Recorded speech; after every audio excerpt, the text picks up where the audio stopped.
미국장 투자자를 여는 프리마켓온입니다. 뉴욕 증시는 또 사상 최고치를 경신하며 뒷심을 제대로 발휘하고 있습니다. 상반기를 화려하게 마쳤는데요. 인공지능 모멘텀이 건재한 가운데 빅테크들의 삿바 싸움이 본격화되고 있고요. 또 새로운 AI 수혜주들도 등장하고 있습니다. 자, 오늘도 다양한 이슈들과 종목들로 미국장 투자 시작해 보시죠. 프리마켓온 지금부터 시작합니다.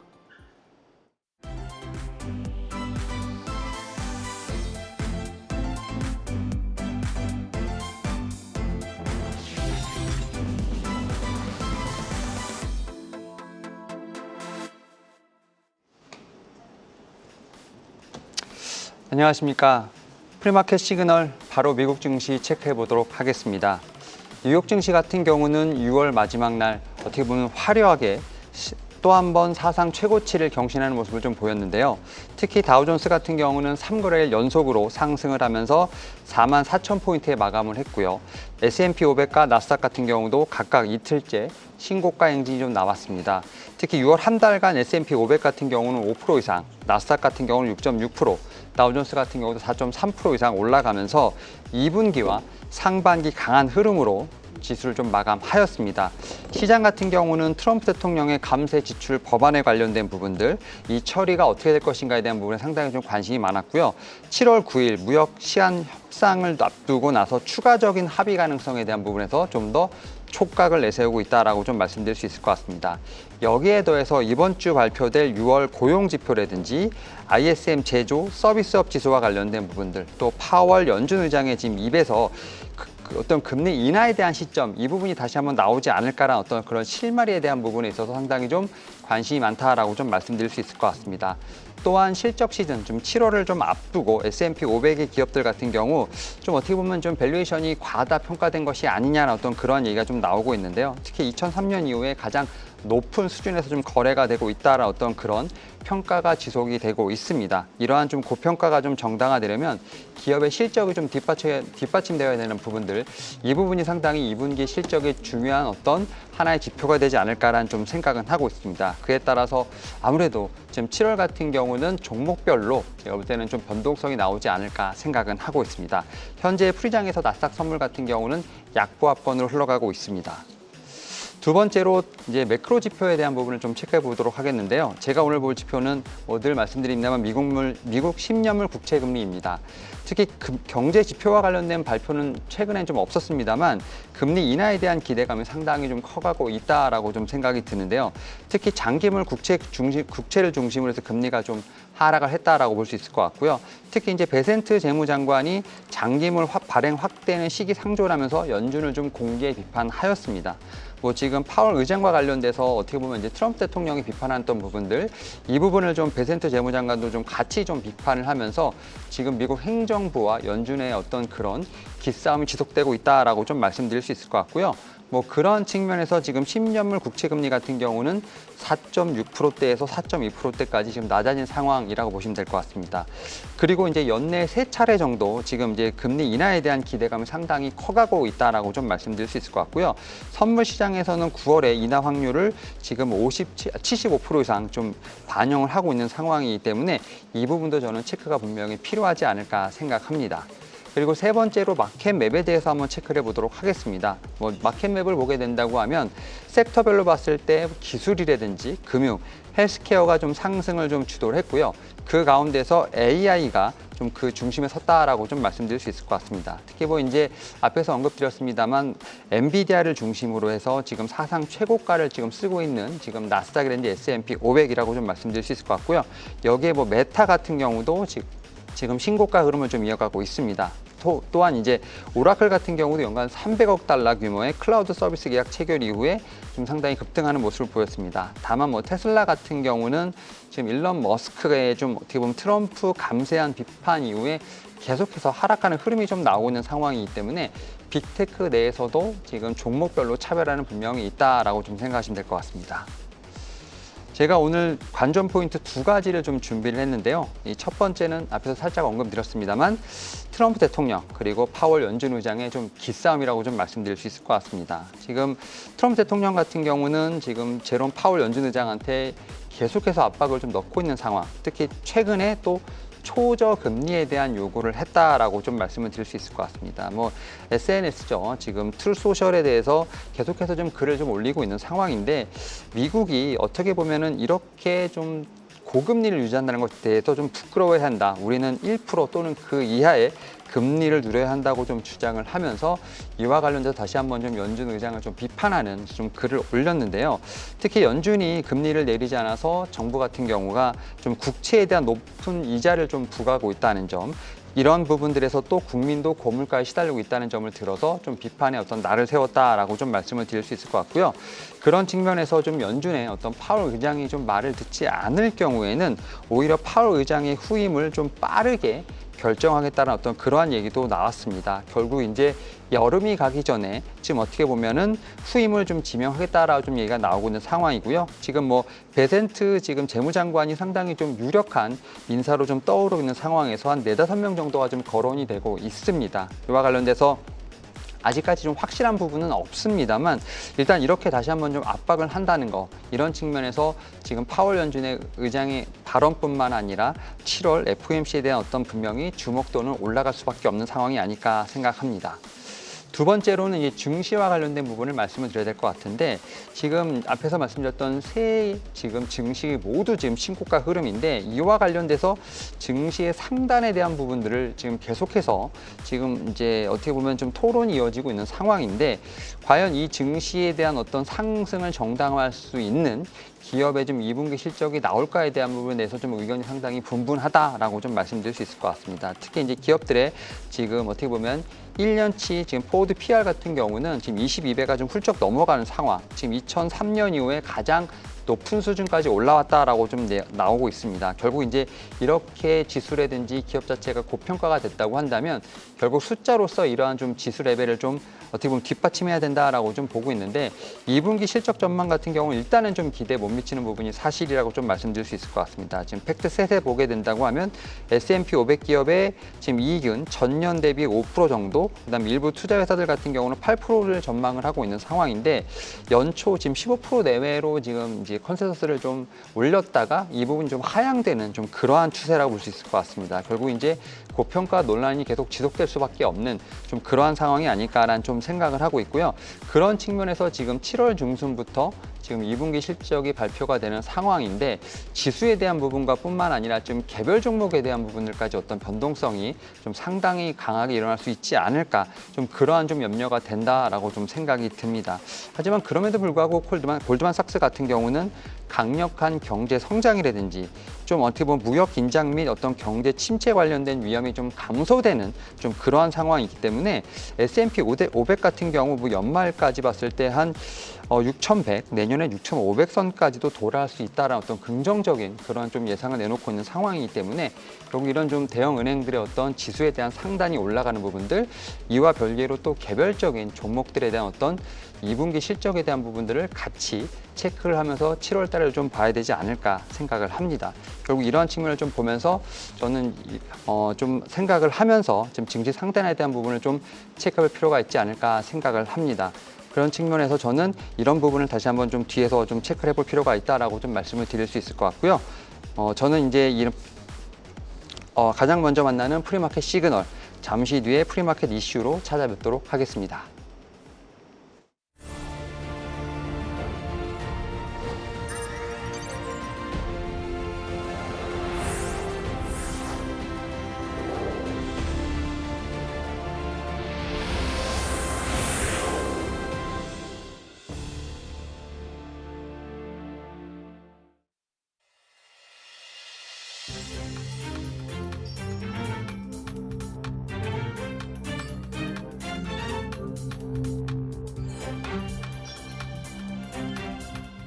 네, 미국장도 상반기 거래를 마쳤는데 상당한 뒷심을 발휘했습니다. S&P 500, 나스닥 모두 또 사상 최고치를 경신을 했죠. 일단 상반기의 마무리를 잘 하긴 했습니다. 오늘 전반적인 시황부터 앞으로의 흐름까지 좀 짚어보려고 합니다. 이제 앞서 브리핑에서 지금 미장의 주요 이슈들 좀 짚어봤는데요. 오늘 저희 프리마켓 원에는 또 새로운 분이 합류를 해주셨습니다. 인사부터 하고 본격적으로 시작을 해볼까요? JS 인베스트먼트 김지훈 대표님께서 저희 푸마온에 새롭게 합류해 주셨습니다. 안녕하십니까? 안녕하세요. 네. 오늘 저희 김지훈 대표님이 사실 좀 늦었어요. 늦어가지고 헐레벌떡 오시느라고 아직도 지금 등에는 땀이 많이 나셨을 것 같아요. 일단 저희 프리마켓온 합류하시게 된 소감 그리고 각오 한 말씀 부탁드립니다. 네, 그 미국 시장에 대한 분석하거나 미국 기업에 대한 분석은 처음으로 인사드리는 것 같아서 굉장히 감회가 새롭고요.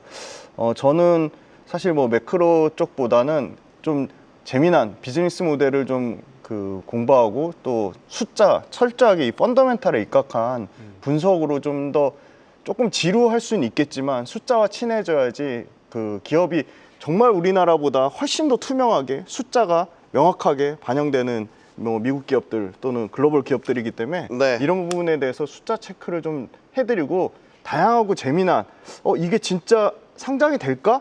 그런 모델들이 진짜 다 글로벌 기업들은 실제 상장이 돼 있거든요. 네. 그런 다양한 비즈니스 모델들을 숫자와 연관돼서 소개해드리면 그거 자체로 굉장히 큰 투자 아이디어와 공부가 되실 거라고 믿습니다. 네. 우리가 또 전반적으로 숫자에 친하지는 않지만 또 숫자를 모르면 투자를 할 수 없는 게 또 이 네, 바닥 아니겠습니까? 많은 기대를 갖고 앞으로 김지훈 대표님 활약을 좀 지켜봐 주시기 바랍니다. 자, 전반 시장부터 얘기를 해보죠. 일단은 뉴욕장도 상승세 뒷심이 좀 상당히 강했던 최근 모습이란 말이죠. 악재라면 악재가 없었던 건 아닌데 다 딛고 일어섰어요. 최근의 흐름 어떻게 보셨습니까, 김지훈 대표님? 네, 일단은 시장은 실적하고의 항상 상관관계를 잘 체크를 하셔야 되거든요. 네. 근데 항상 국내 증시가 미국 증시에 비해서 많이 올랐던 거는 국내 증시는 사람들의 소위 말하는 멀티플 기대값이 굉장히 낮았던 거고 네. 워낙 미국 시장은 M7 빅테크가 주도하는 시장이 실적을 굉장히 가파르게 뭐 엔비디아만 해도 연간 70% 100%씩 성장이 나왔기 때문에 그거에 대한 밸류에이션이 반영된 측면이 있었는데 상당히 지금 뭐 엔비디아만 해도 30배 미만의 밸류에이션에서 40배 넘게까지 올라왔고요. 네. 나머지 그 밑단에 있는 마이크로소프트나 뭐 아마존, 구글 역시도 PER 기준으로 25배가 다 넘는 상황이거든요.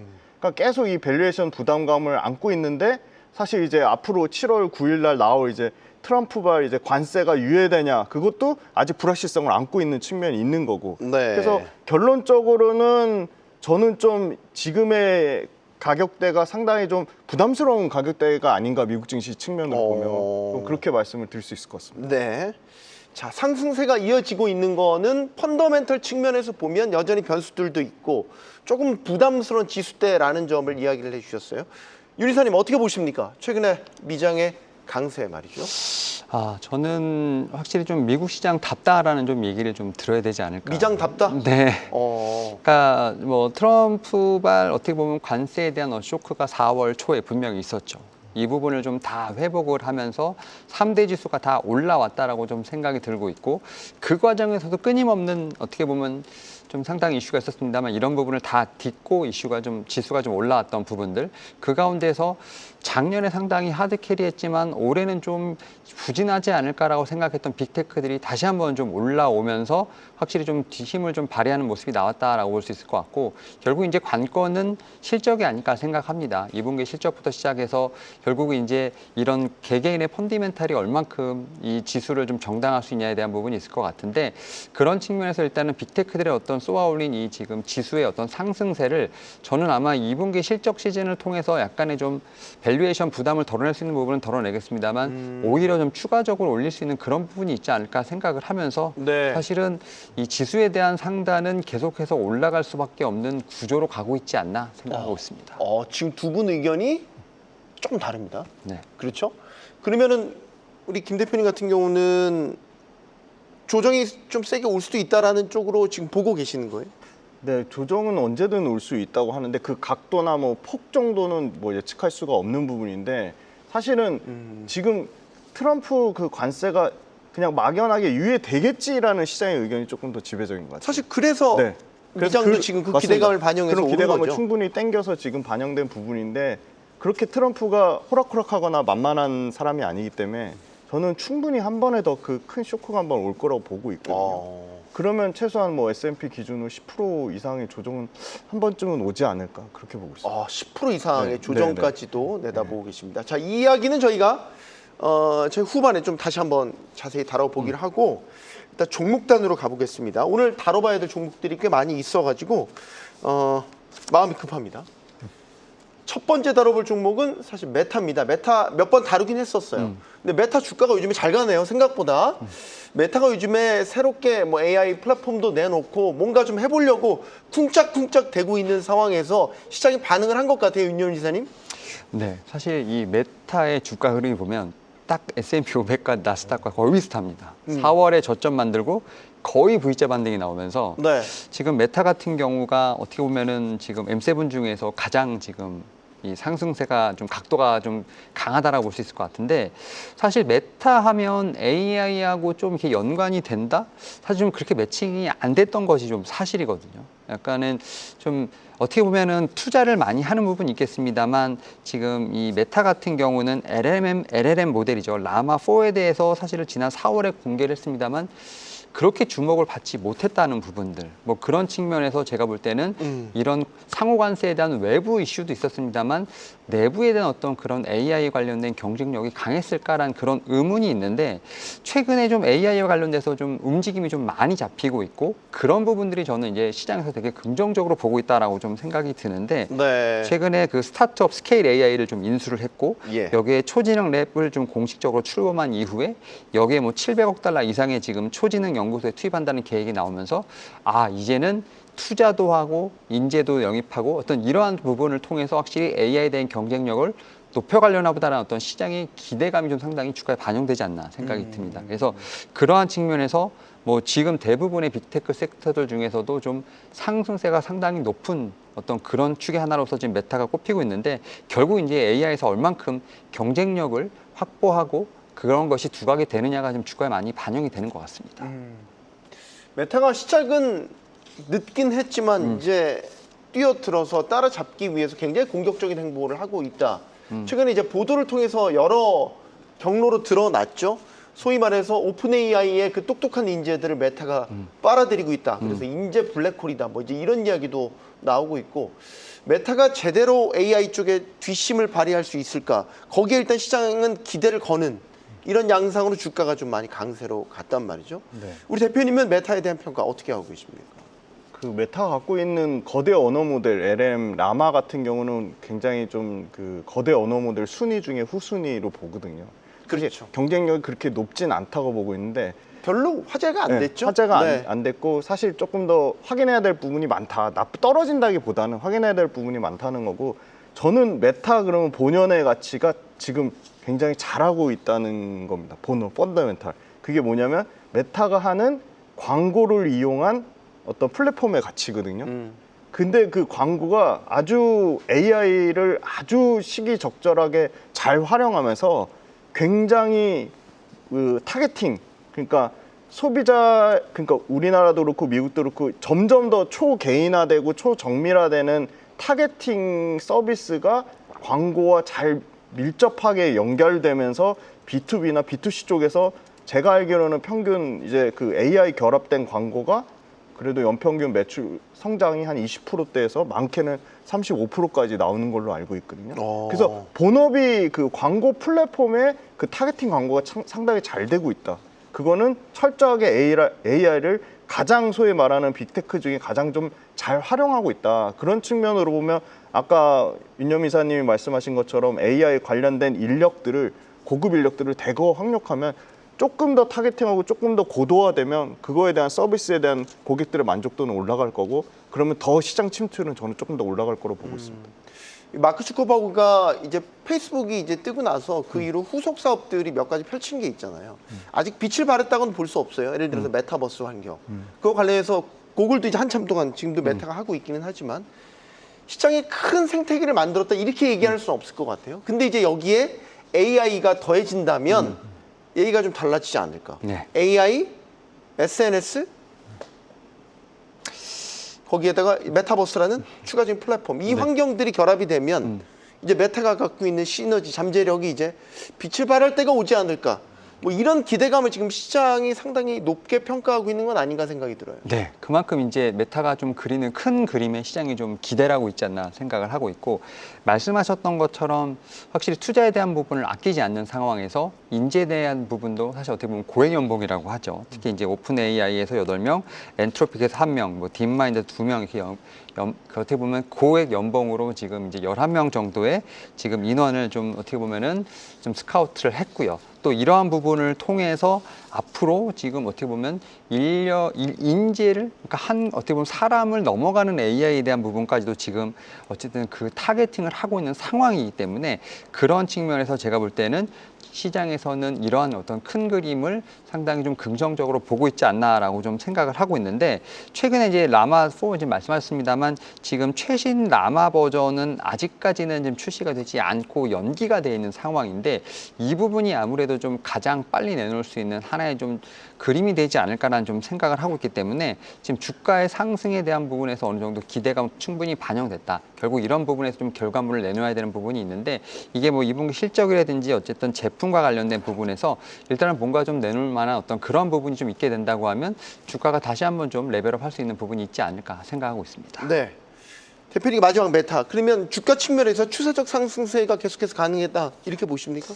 추세적 상승이 가려면 또 약간의 가격적인 조정이나 어떤 그런 수급에 한번 전환이 한번 있어야 될 거라고 보고 있거든요. 네. 그래서 저는 메타가 지금 주가가 지금 보니까 5년 데이터라도 역대 최고 데이터더라고요. 그러니까 가장 높은 수준이기 때문에 지금에서 더 추세적으로 가기엔 조금 많이 부담스러운 자리다. 그렇게 좀 말씀드리겠습니다. 알겠습니다.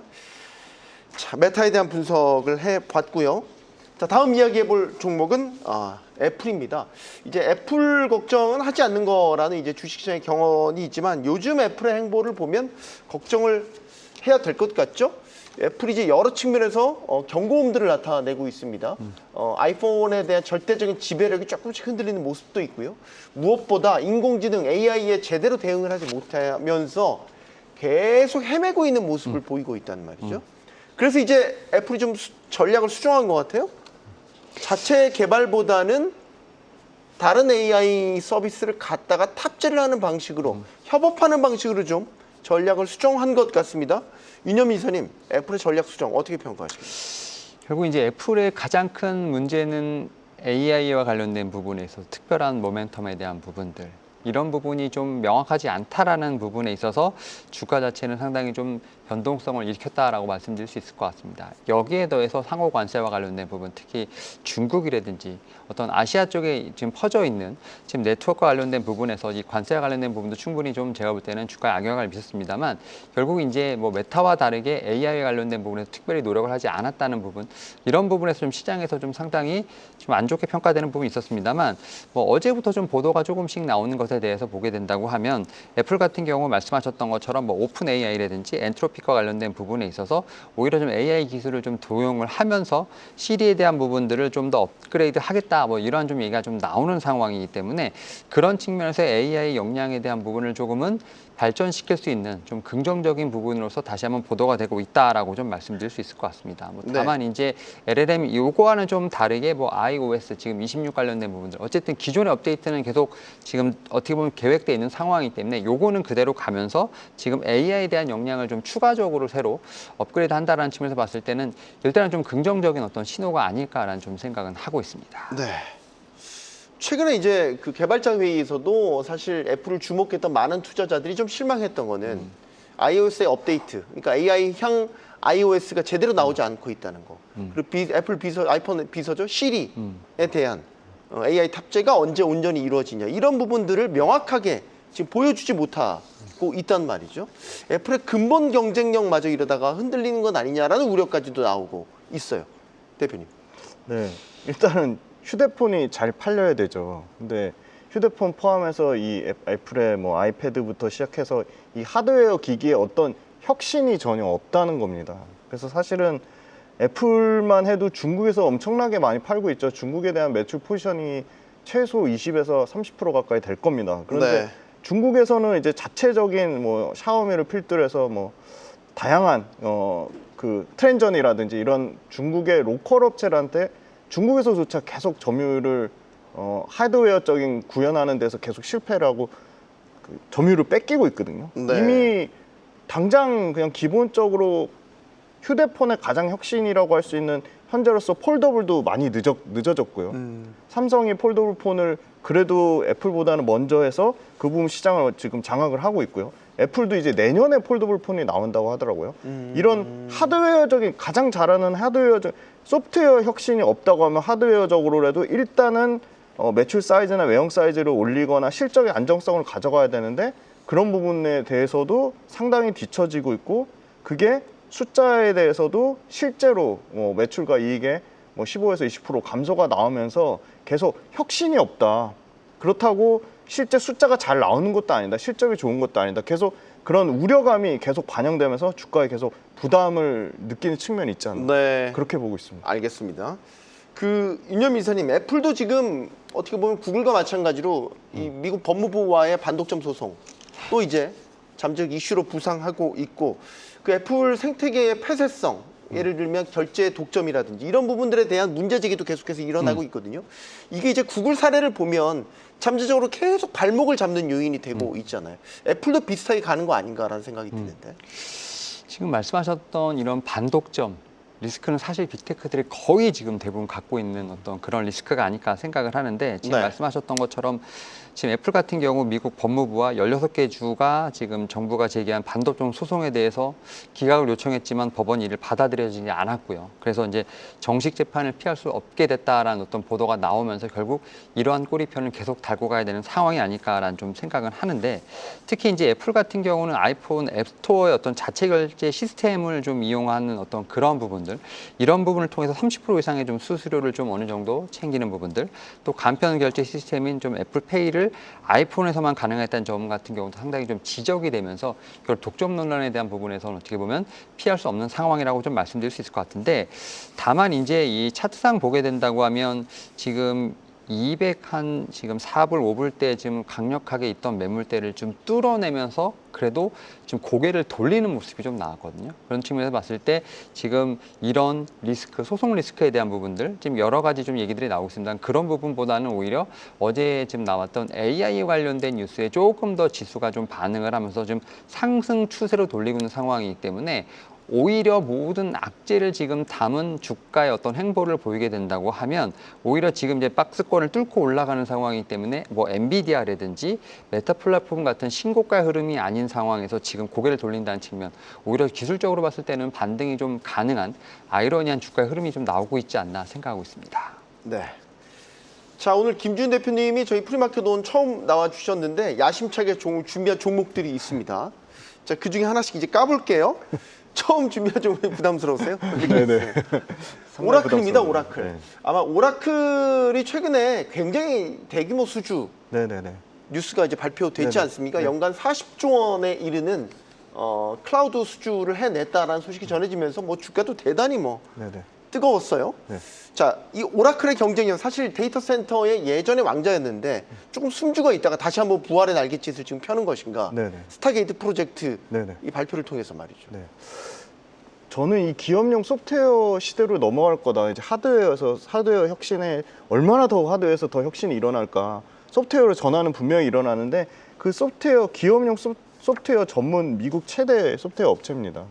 그래서 참 그 재미난 비즈니스를 하는 회사예요. 원래는 우리 DB라고 하죠. 데이터베이스 회사예요. 네. 데이터를 가공하고 데이터를 최적화하는 사업을 하는데 이제 그 데이터 인프라를 구축하는 사업을 합니다.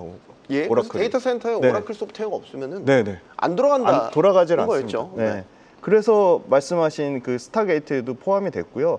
이게 지금 300억 달러가 40조 6천억인데 엄청난 규모라고 말씀드릴 수밖에 없는 게 역사상 최대 규모고요. 아. 오라클 역사상. 네. 오라클의 지난 4개분기 총 103억 달러의 3배 넘는 금액입니다.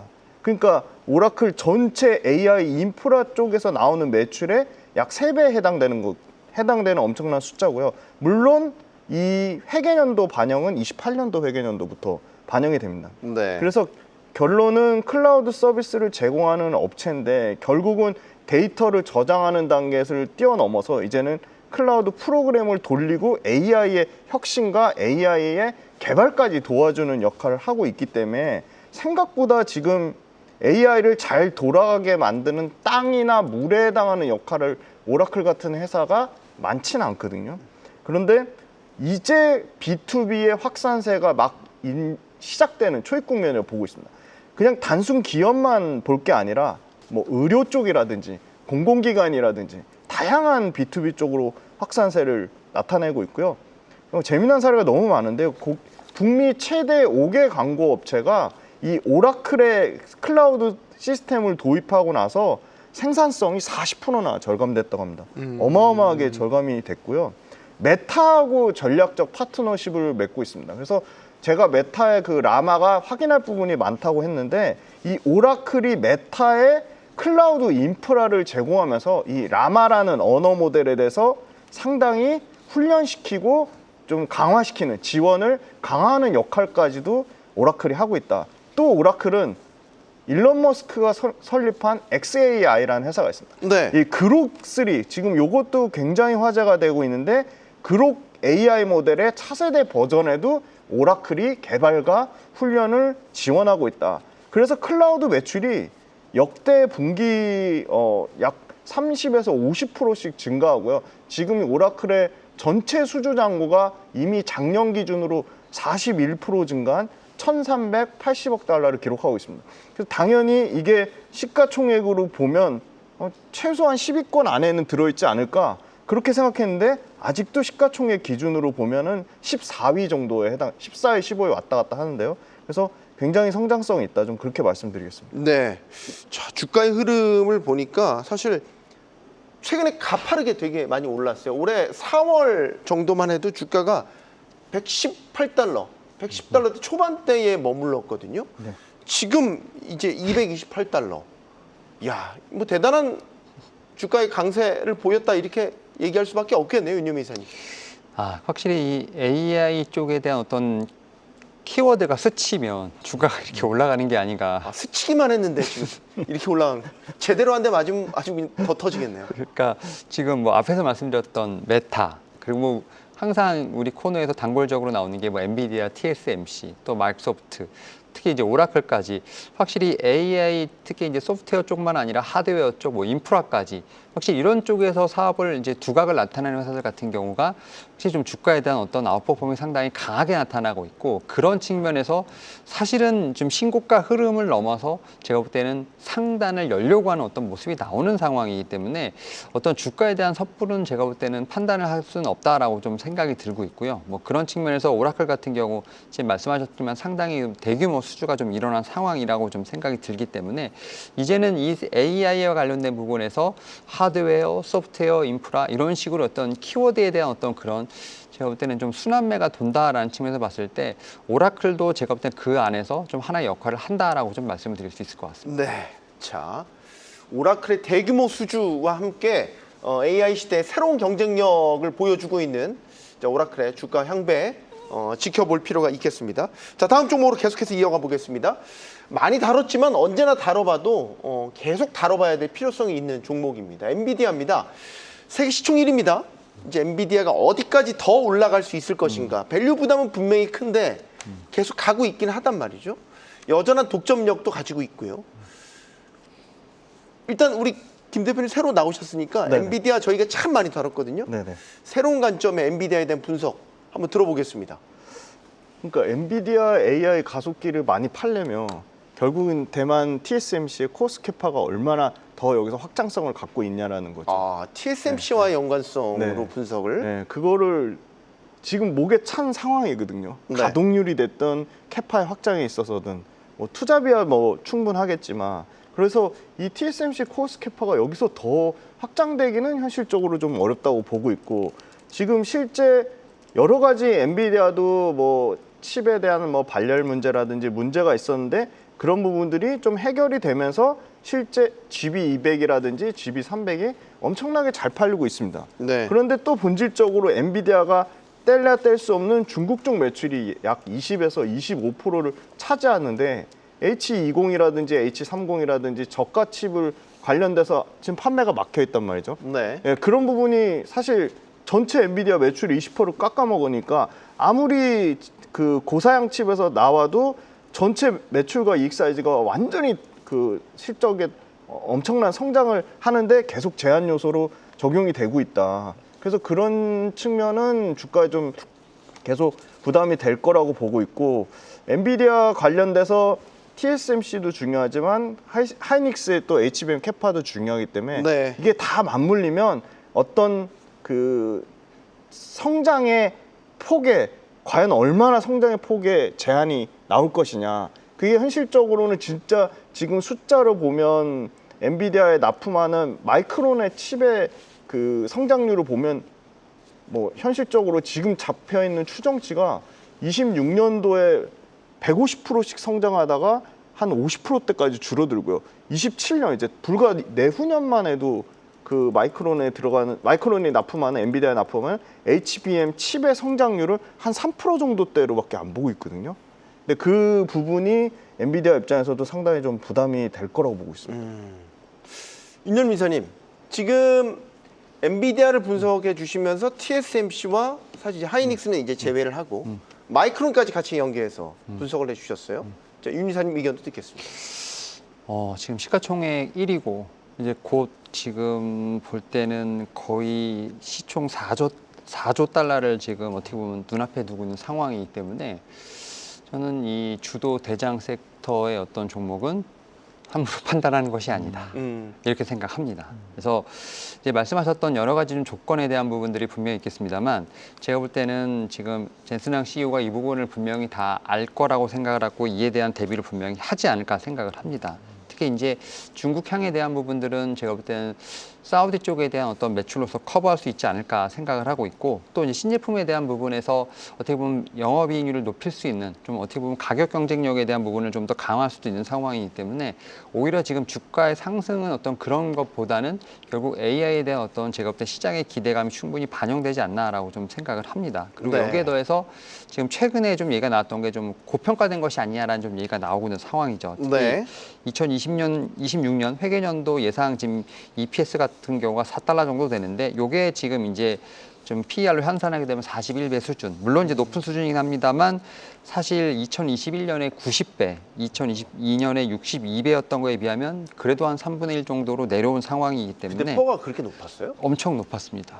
주가 자체가 지금 PER 자체가 2021년에 90배, 2022년에 62배, 2023년에 65배. 그러니까 다 60배가 넘어간 상황. 지난해도 네. 52배였기 때문에 오히려 지금 41배는 지금 이 주가 수준이 숫자로서 좀 정당화되는 과정에 있지 않나라고 좀 생각을 하고 있고요.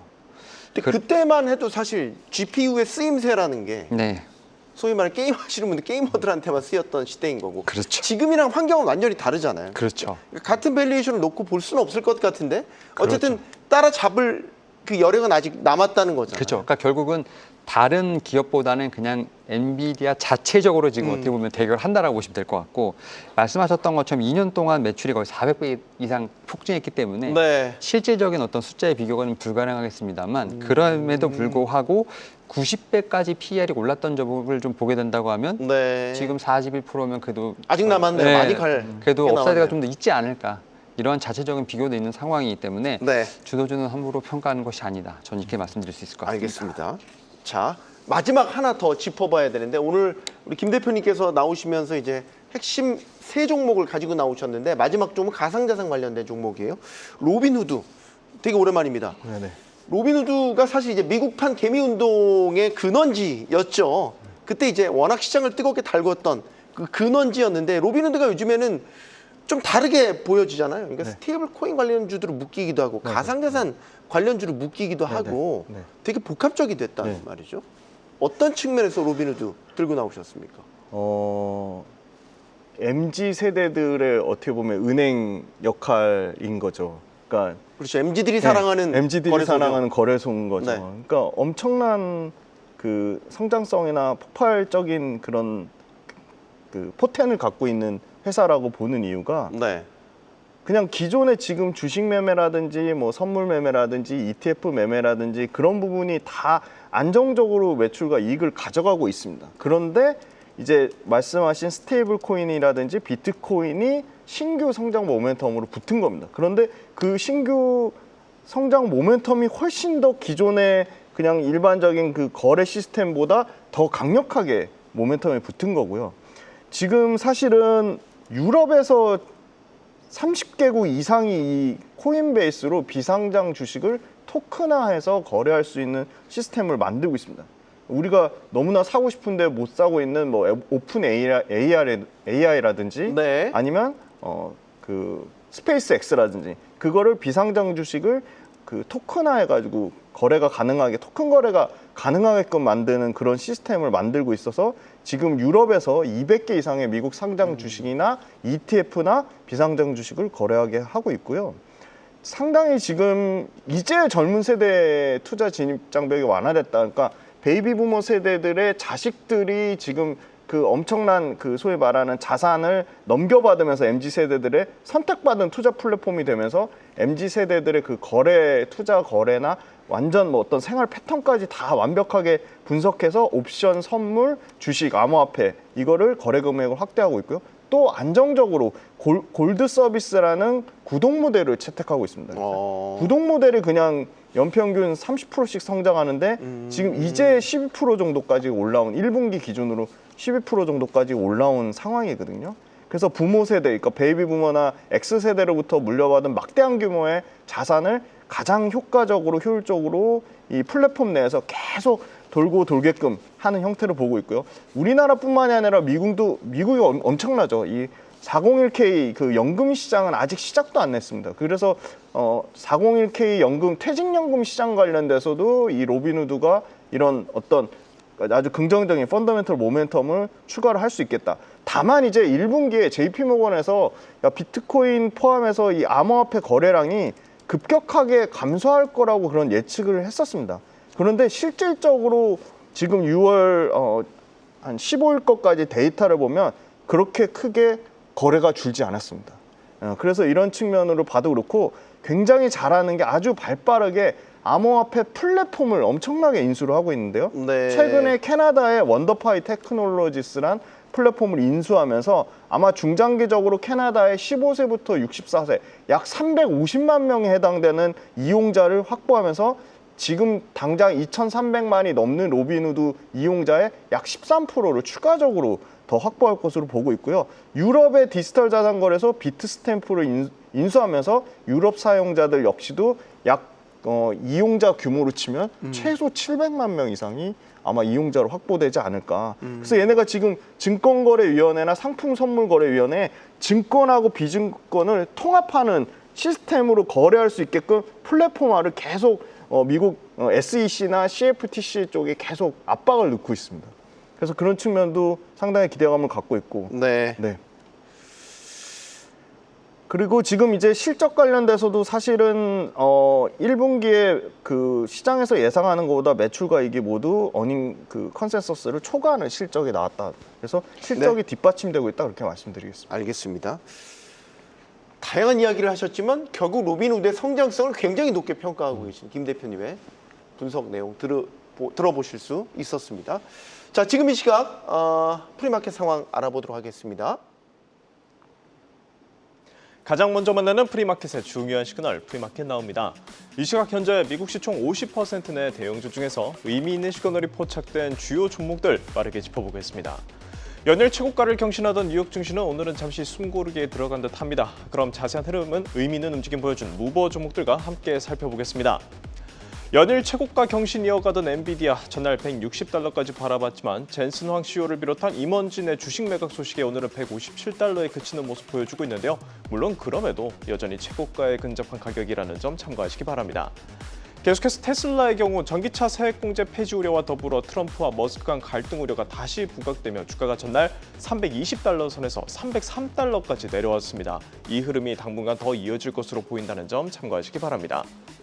그리고 바로 어제 월가 대형은행들이 연방준비제도의 스트레스 테스트를 모두 통과했다는 소식이 나오면서 금융섹터 모두 상승했는데요. 특히 JP모건의 경우 신고가를 다시 한번 경신했다는 점 참고하시기 바랍니다. 그리고 월가 투자은행 웰스파고는 현재 주가가 소폭 하락하고 있는데요. 다만 마찬가지로 연준의 스트레스 테스트 통과 소식에 주가가 한 차례 상승하긴 했다는 점 참고하시기 바랍니다. 마찬가지로 시티그룹 역시 같은 소식에 한 차례 큰 반등 후 상승분 잘 지켜내고 있습니다. 국제유가의 경우 현재는 64달러까지 내려왔습니다. 덕분에 원유 대장주 엑스모빌의 주가도 하락세 이어가고 있다는 점 참고하시고요. 마찬가지로 원유 섹터 대장주 쉐브론 역시 주가 하락폭을 키우고 있다는 점 참고하시기 바랍니다. 자, 그럼 계속해서 오늘 특히 주목할 필요가 있는 포커스 종목 함께 확인해 보겠습니다. 애플 가장 먼저 주목하시기 바랍니다. AI 후발주자로 낙인 찍힌 이후부터 주가가 길을 피지 못했던 애플이었는데요. 바로 어제 애플이 오픈 AI, 엔스로픽 등 외부 업체와 협력해 자사의 AI 사업 개편을 검토 중이라는 소식이 전해졌습니다. 덕분에 전날 애플의 주가 일시적으로 반등에 성공했는데요. 현재도 그 수준 어느 정도는 이어가고 있는 상황입니다.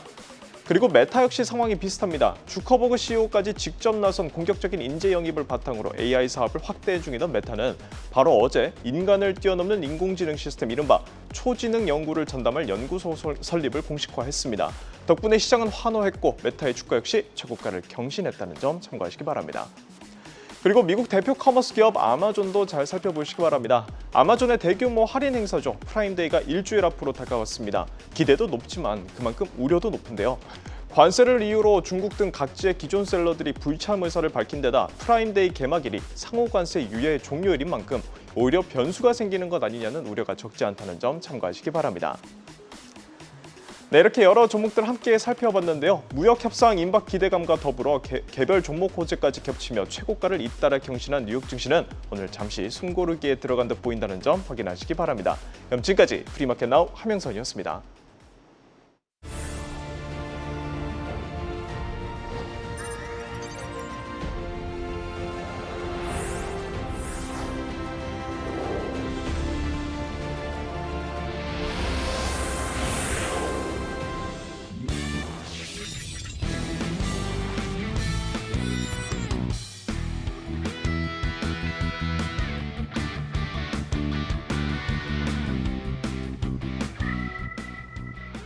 네, 오늘 시그널 포커스는 미장의 강세는 합당한가, 그리고 그 상승세는 꺾이지 않고 계속될 수 있는지 여기에 집중해 보겠습니다. 기업들의 실적 수준을 보면 일정 정도의 조정은 불가피하다는 인식 속에 지금 상호관세 유예기간이 끝나가고 있지 않습니까? 이것도 변수로 꼽히고 있죠. 두 분의 의견 계속해서 들어보도록 하겠습니다. 지금 미장의 지수 수준이 상당히 고평가돼 있다. 혹은 거품이 어느 정도는 끼어 있다. 이제 이런 논란도 분명히 있습니다. 예를 들어서 포워드 PER 기준으로 보면 지금 22배가 넘어갔는데 요 정도 수준이 예를 들어서 닷컴 버블 때와 이제 비교가 된다라는 거죠. 그리고 닷컴 버블 때 뜨겁게 타올랐다가 훅 꺼졌던 그 선례들을 보면 지금의 강세장이 조정을 받게 될 것이다. 이런 걱정 한켠에서 늘 하고 있단 말이죠. 자, 여기에 대한 의견부터 듣겠습니다. 윤 지사님. 일단 좀 두 가지가 좀 체크가 필요하지 않을까 생각하는데, 일단 뭐 매크로적으로 말씀하셨던 것처럼 이 상호 관세와 관련된 부분들 지금 7월 초로 좀 데드라인이 잡혀 있는 부분이 있는데, 일단 저는 개인적으로 좀 연기가 되지 않을까라는 좀 생각은 합니다. 지금 트럼프 행정부에서 지금 베센트 재무장관뿐만 아니라 뭐 대변인까지도 어쨌든 좀 뒤를 열어놓은 듯한 좀 언급을 하는 상황이기 때문에 이러한 부분에서 깔끔하게 매듭을 진다기보다는 어쨌든 각 국가 내 제가 볼 때는 좀 확실한 좀 타임라인과 함께 세부 내역이 공개되는 부분들은 아무래도 7월이 아니라 좀 더 미뤄지지 않을까라는 좀 생각을 하고 있고요. 이런 부분을 통해서 한번 지수에 대한 변동성이 한번 다시 나오지 않을까 생각을 하고 있고요. 두 번째로 이제 7월 달부터 시작되는 결국 2분기 실적이 아닐까 생각합니다. 이 부분은 어쨌든 개별적인 모멘텀이긴 합니다만 특히 빅테크를 중심으로 해서 실적에 대한 부분들, 포워드 가이던스에 대한 부분들이 얼만큼 하반기에 어떤 전망을 좀 밝게 하느냐가 좀 상당히 중요하지 않을까라는 좀 생각은 하고 있는데요. 결국 이제 빅테크들의 실적을 통해서 얼만큼 지수가 정당화되느냐, 결국 이런 부분에서 저는 좀 분명히 체크가 필요합니다. 다만 이제 지금 4월 달에도 어쨌든 지수에 대한 부분을 보셨겠습니다만 결국 10% 이상의 조정이 나와도 바로 회복할 수 있는 회복 탄력성을 갖고 있는 상황이기 때문에 오히려 이런 부분을 보시게 된다고 하면 결국 개별적인 지수에 대한 것에 좀 더 집중을 하시는 게 어떨까라는 좀 생각을 해보고 있습니다. 네. 반대로 우리 김 대표님께는 강세론자의 그 주장을 좀 질문을 드려야 될 것 같아요. 예를 들어서 S&P 500 내에 110개 기업 중에 절반 가까이가 향후 실적 가이던스에 대해서 굉장히 낙관적인 가이던스를 내놨다는 거죠. 그래서 지금 밸류 부담은 있지만 지수가 더 갈 이유는 충분하다라고 보고 있는 거거든요. 결국 기업 실적 이익에 따라서 주가도 쫓아가지 않습니다. 네네. 근데 아까 이제 조정 가능성에 대해서 우리가 대비를 해야 된다라고 의견을 주셨기 때문에 이 강세론자의 의견에 대해서 어떻게 생각하시는지. 가이던스라는 게 말 그대로 추정치니까 추정이죠. 네, 네. 실제와 추정치는 상당히 차이가 있을 수 있는 거죠. 물론 국내와 다르게 미국 기업은 상당히 그 추정치의 그 괴리율 자체가 적기 때문에 이 부분도 추가적으로 실적에 나오는 걸 확인해 봐야 되겠지만 실질적으로 말씀하신 그 선행 PER 기준으로 2003년도 이후에 최고 수준에 육박할 정도로 밸류에이션이 뭐 정확히 싸다고 말할 수는 없습니다. 그러니까 밸류에이션 대비 실적이 그럼 훨씬 더 가파르게 빅테크들이 더 실적이 가파른 상승이 나와야 되는데 그러기에는 빅테크들도 여러 가지 제한적인 요인이나 확인해야 될 부분들이 분명히 있다는 거죠. 그래서 저는 계속 지금까지의 밸류에이션을 더 뛰어넘을 만한 실적 성장률이 나와야지 그런 밸류에이션들을 계속 합리화하면서 뭐 지수가 계단식으로 좀 상승할 수 있지 않을까 좀 그렇게 보고 있습니다. 네, 자, 또 다른 미 시장의 변수들을 하나씩 짚어보면 연준과 트럼프와의 대결 구도 이것도 한번 짚어봐야 됩니다. 계속해서 트럼프 대통령은 연준을 향해서 정확히는 이제 제롬 파월 의장이 되겠죠. 금리를 내려라. 라는 이제 주문을 계속해서 하고 있는데도 불구하고 아직까지 연준은 꿈쩍하지는 않고 있습니다. 그래서 나오고 있는 얘기가 차기 연준 의장을 곧 임명할 거다라는 거죠. 하마평에 오른 인물들도 여러 있죠. 중요한 건 이겁니다. 트럼프의 연준 흔들기. 이게 시장의 변수가 되지 않을까. 이 부분은 어떻게 보십니까, 윤 이사님?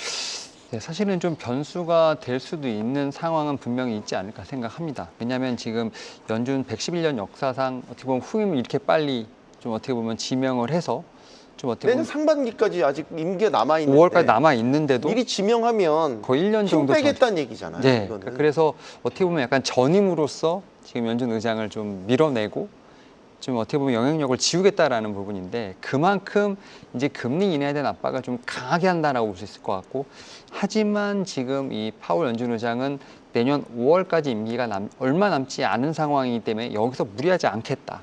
과거의 어떤 실패를 제가 볼 땐 되새기지 않겠다는 어떤 그런 부분, 명예롭게 퇴장하겠다는 어떤 그런 의지가 상당히 강한 상황이기 때문에 오히려 9월에 대한 어떤 금리 인하에 대한 부분은 상당히 올라가고 있습니다만 지금 이런 압박에 7월에 변한다? 그 부분은 제가 볼 때는 아직까지는 시장이 생각하지 않는 상황이기 때문에 아마 7월 FOMC가 좀 끝나고 나서도 계속 금리 인하에 대한 부분에서 크게 변동이 없으면 저는 아마 바로 이 차기 연준 의장에 대한 인선이 막 들어갈 수 있을 정도의 어떤 시장에서 상당히 좀 논란이 나오지 않을까 생각은 하고 있습니다. 가만히 있던 월가 출신의 스캇 베센트 재무장관도 최근에 연준 때리기 합류한 건지는 모르겠지만 장기물 국채 발행을 늘리는 거에 대해서 공격의 포문을 또 열었단 말이죠. 사실 스캇 베센트는 차기 연준 의장으로 거론되는 인물 중에 한 명이기도 합니다. 어떻게 보십니까? 계속해서 연준 흔들기에 나서고 있는데 말이죠. 근데 결국 금리라는 게 경제 체력을 뒷받침해야지 그 금리를 올리고 내리고 할 수 있는 건데 네. 그 미국의 경제 체력이 그렇게 나쁜 상황은 아니라고 보고 있거든요. 뭐 각종 지표들이 나오는 것도 생각보다 그렇게 많이 빠지거나 그런 상황은 아니라서 네. 금리를 내린다는 것 자체가 경제 체력에 좀 자신감이 없다는 표현을 대변할 수도 있다고 보고 있기 때문에 사실은 그 계속 얘기가 뭐 9월 달에도 인하하겠다고 했는데 인하하겠다는 확률 자체도 떨어지는 부분도 있는 거 보면 그런 경제 전반, 미국 경제 전반에 대한 펀더멘털에 대해서 계속 그 파월이 항상 얘기하는 데이터 디펜던트 그 네. 부분에 대한 확인이 필요하기 때문에 아무리 지금 뭐 트럼프가 압박을 넣어도 그런 부분이 사실은 계속 전체 이 금리에 대한 방향성에 영향을 미치지 않나 좀 그렇게 보고 있습니다. 네. 윤 이사님, 프리장료 체크 포인트 간단하게만 짚어주시죠. 네. 오늘이나 내일 같은 경우 특별히 좀 개별적인 기업 실적보다는 오히려 경제 지표에 좀 더 집중하는 게 어떨까 생각을 합니다. 특히 지금 10시 30분 우리나라 시간으로 미국 지금 연준 파월 의장의 연설이 있다라고 좀 말씀을 드릴 수 있을 것 같고요. 또 11시부터 ISM 지금 제조업 고용 지수라든지 제조업 구매자 지수가 좀 발표가 됩니다. 여기에 또 미국 노동부 졸치 보고서가 좀 발행되는 상황이기 때문에 이와 관련해서 경제 지표에 대한 부분들 체크가 필요하지 않을까 생각합니다. 네. 네, 프리마켓 온 오늘 준비한 소식 여기까지입니다. 시청해주신 여러분 고맙습니다.